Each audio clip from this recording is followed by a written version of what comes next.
Yeah, we're gonna do a couple pink ones with rubber tails. 1/32 ounce Patriot bait jig heads, and we're gonna send these two to Mr. Mike Baker in, I think it's from Columbia. Brandon, Florida.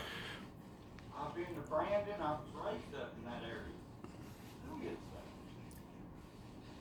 that? Well, like I said before, we're just putting on a thread base with a little bit of cement on the bottom of it, just to keep my body from turning or ever wanting to come loose.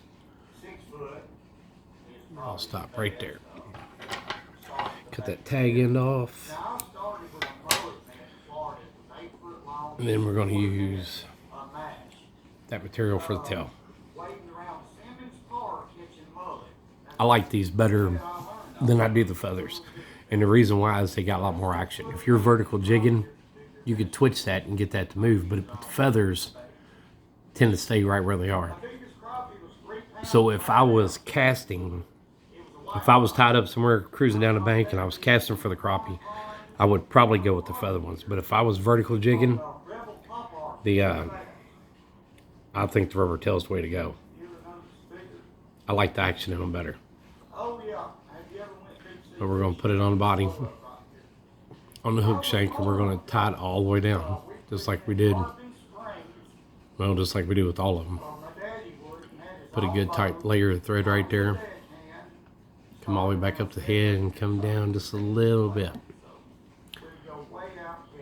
And you can see, I mean, I'm not touching them. You see they're still moving. They'll do the same thing in the water too. So we're going to add a little bit. We're going to flash it up just a little bit. You know, the bad thing about tying jigs for everybody else is everybody's got all my pretty ones. I've sold them, gave them away, and I'm kind of left with a box of jigs that I wouldn't sell to nobody, but I'm pretty sure they'll catch crappie. And we're going to loop that flash like that, and we're going to wrap that around the head, getting both pieces on there at the same time. Pull it up tight and just start wrapping.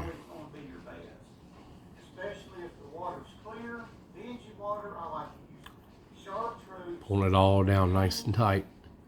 That way we know nothing's ever going to come untied on us. And we got that right there in the back. It's a little bit reflective. Maybe, you know, sunlight will probably hit it. Throw a little extra light off of it. Makes for a, I believe, a pretty jig.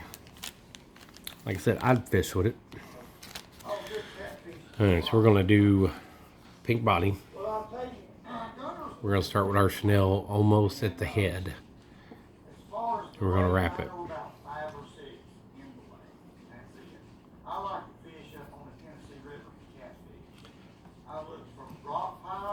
All the way back down.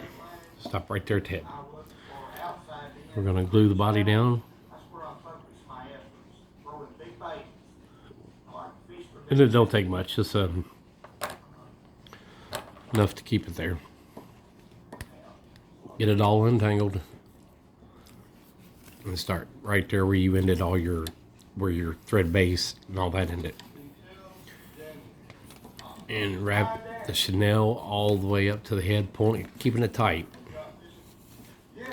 And right there at the head, we're going to pull that chenille right around that. We're going to take that thread and we're going to strap it down.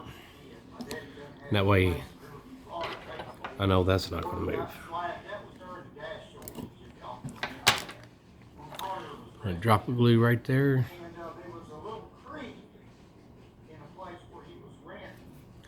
And we're going to whip finish it, that tool. If you're starting out tying jigs, this thing seems like one of the hardest tools you're ever trying until you get used to it. But once you figure this out, you got it. But all it's doing is just making a knot there for me so I don't have to actually hand tie it. I'm going to wrap it like 6-7 times, pull it out, And we're going to trim that thread off of it. High barometric pressure usually That comes from a front. One day after the front, the barometric is a pretty crappie jig. is real high. The colors in that, the flash in the tail, All species because they're Patriot bait, jig head, sickle hook is all going to make a good crappie bait. usually will the day before front. I would fish with that. That's a good jig.